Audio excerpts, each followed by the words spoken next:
Hello student, welcome back to my YouTube channel. आज हम discuss करने वाले हैं सेल साइकिल चेक पॉइंट के बारे में। सेल साइकिल चेक पॉइंट जो है ये होता क्या है। जैसे भी किसी डीएनए का एक भी पार्ट डैमेज है तो उसको वहीं पे रोक दिया जाता है। सेल साइकिल को आगे की ओर गति नहीं करने दिया जाता है, क्योंकि कोई भी पार्ट डैमेज है तो आगे जाकर भी वह नुकसानदायक होता है। तो देखते हैं सेल साइकिल चेक पॉइंट जो है ये क्या है। Cell cycle check point interface और एम फेस दोनों में पाया जाता है। सेल साइकिल चेक पॉइंट जो है एक रेगुलेटरी मैकेनिज्म है, अर्थात नियामक तंत्र है जो सेल साइकिल को नियंत्रित करते हैं और कैंसर के विकास को रोकते हैं। यदि हम इसमें कोई भी फॉलोइंग ऑब्जर्वेशन को देखते हैं तो इसका पहला पॉइंट जो है क्रोमोसोमल डीएनए का कोई भी पार्ट डैमेज होता है। दूसरा, अनरेप्लिकेटेड डीएनए प्रेजेंट होता है। तीसरा जो है spinal fibre during M phase का मिस एलिमेंट है। इसमें फिर देखते हैं जो इसमें भाग लेने वाले होते हैं, एक है एटीएम और एक एटीआर।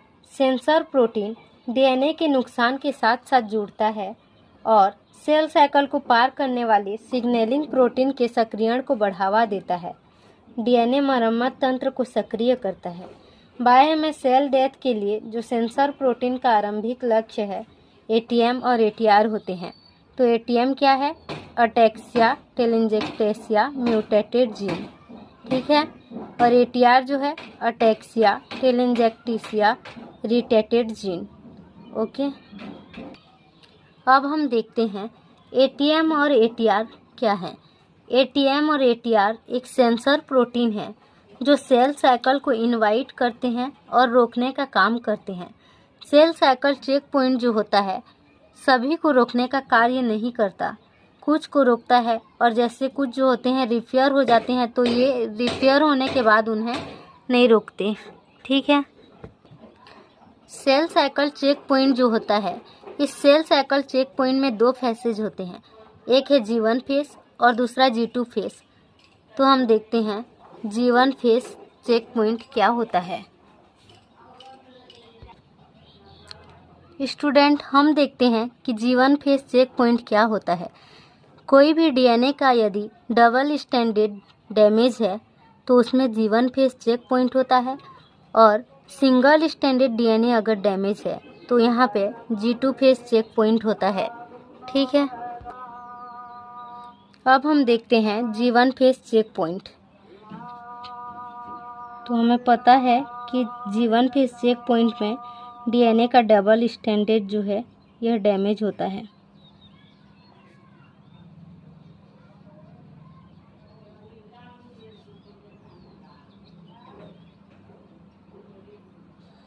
ये डबल स्टैंडर्ड डैमेज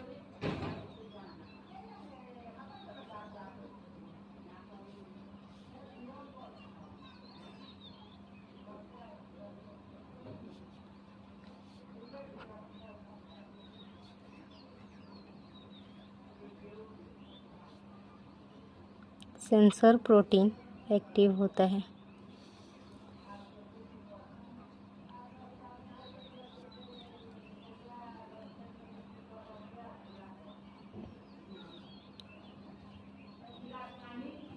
ये जो है काइनेज एंजाइम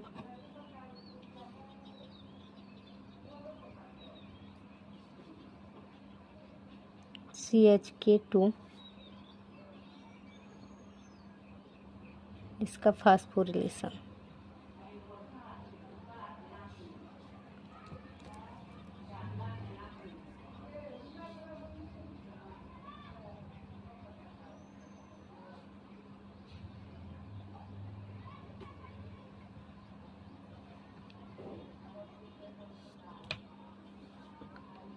MDM जो है बाइंड होगा P53,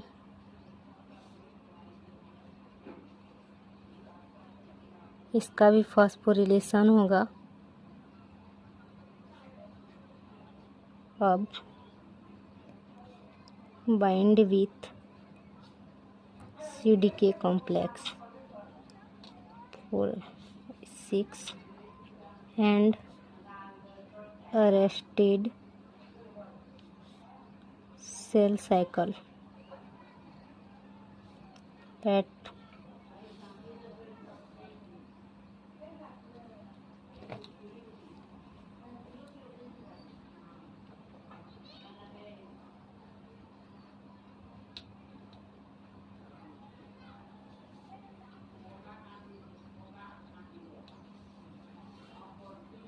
जो P53 है न्यूक्लियस के अंदर में आ जाएगा। ये है डीएनए, ये डीएनए और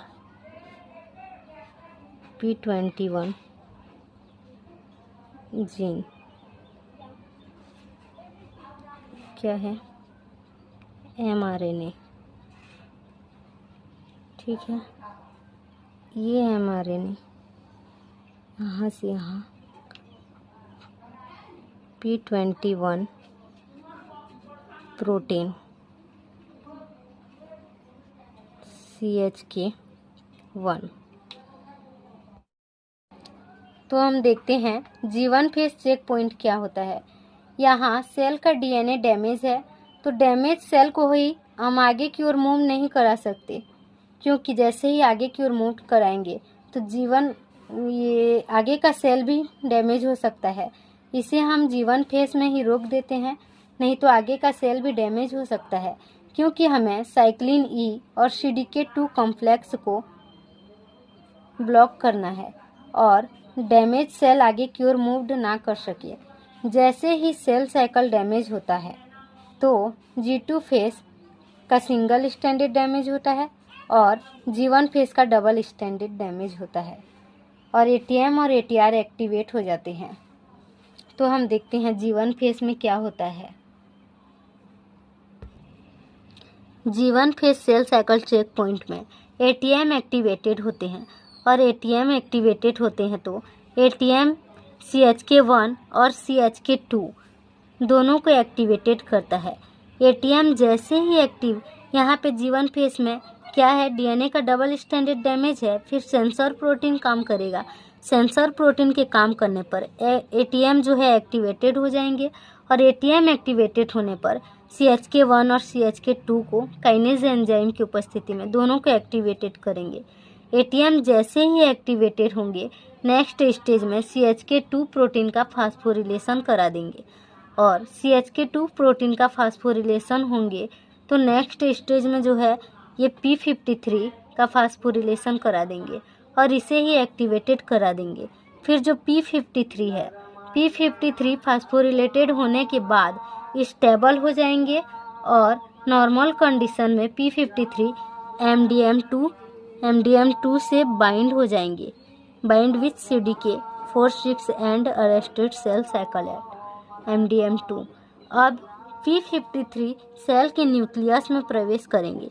ये है, सेल के न्यूक्लियस में सीधे आ जाते हैं और जैसे ही आते हैं फिर न्यूक्लियस में जाकर न्यूक्लियस में प्रेजेंट जो डीएनए होता है, डीएनए से बाइंड हो जाएंगे। अब P53 उस जीन से बाइंड होगा जो P21 प्रोटीन का प्रोडक्शन कराता है।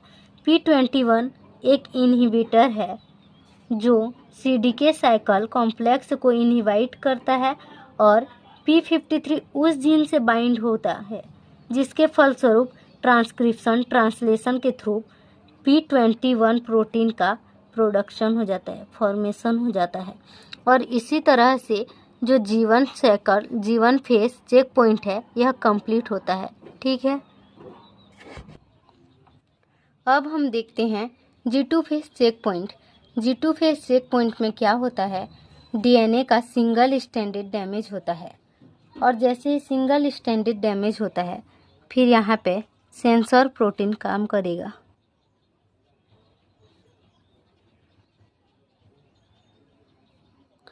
सेंसर प्रोटीन के काम करने पर यहाँ जो है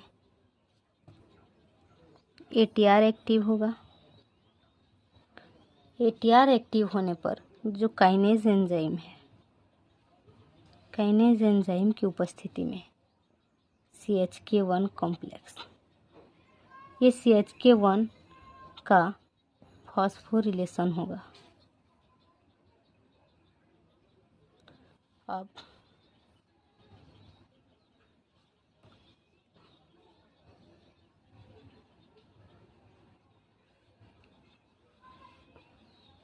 CDK 25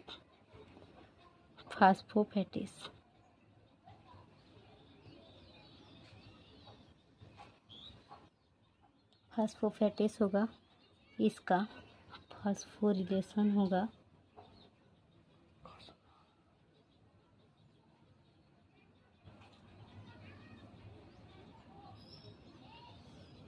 फिर जो है 14,3,3 सिग्मा।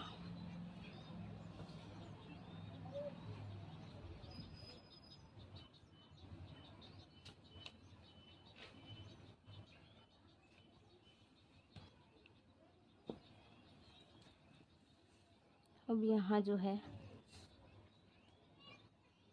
साइक्लिन B CDK 1, इसमें 2 फास्फेट समूह,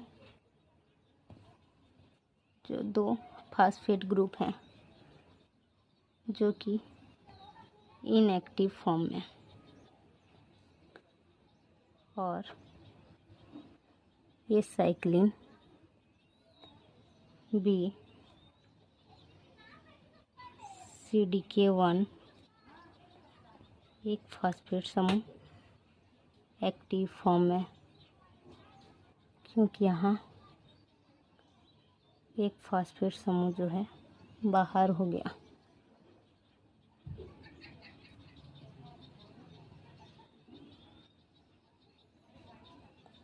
ठीक है, फिर देखते हैं ये जो एक्टिव फॉर्म में है इसका क्या होता है। ये है DNA,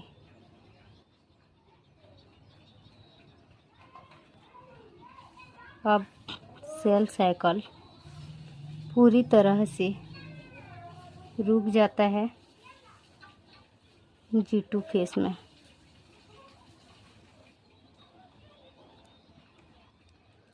तो हम देखते हैं G2 phase cell cycle check point में क्या होता है। DNA का सिंगल स्ट्रैंडेड डैमेज होता है। जैसे ही DNA का सिंगल स्ट्रैंडेड डैमेज होता है तो सेंसर प्रोटीन काम करेगा। यहाँ सेंसर प्रोटीन जो है काम करेगा, फिर ATR एक्टिव होंगे। ATR एक्टिव होंगे तो काइनेज एंजाइम की उपस्थिति में CHK1 को भी एक्टिवेटेड करा देंगे। जैसे ही CHK1 एक्टिवेटेड होंगे, ATM जो एक्टिव होता था G1 फेस में तो क्या होता था, CHK1 और CHK2 दोनों का एक्टिवेटेड कराते थे।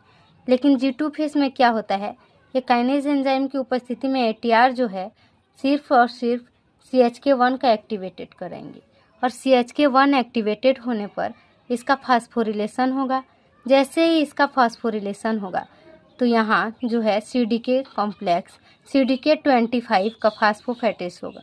फास्फोफेटेस में ये फास्फोरिलेशन होंगे, और ये जैसे ही फास्फोरिलेशन होंगे तो यहाँ 14,3,3 सिग्मा है, ये जो है न्यूक्लियस के अंदर आएगा। और ये साइक्लिन B CDK 1 में 2 फास्फेट समूह पाए जाएंगे। ये दोनों फास्फेट समूह होने के कारण ये इनएक्टिव फॉर्म में है, और जैसे ही इसका एक फास्फेट समूह को बाहर निकाला जाता है तो साइक्लिन B CDK 1 एक ही फास्फेट समूह बच जाता है, और एक ही फास्फेट ग्रुप होने से ये एक्टिव हो जाता है। एक्टिव फॉर्म में होने से ये जैसे ही DNA का वो जो पार्ट डैमेज होता है तो आसानी से सेल साइकिल को रोकने में सक्षम होता है। यही है G2 फेस। G2 फेस में सिंगल स्ट्रैंडेड डैमेज होने से ये एक ही फास्फेट समूह जो एक्टिव फॉर्म में होते हैं फिर सेल साइकिल को रोक देते हैं, और G2 फेस कंप्लीट हो जाता है।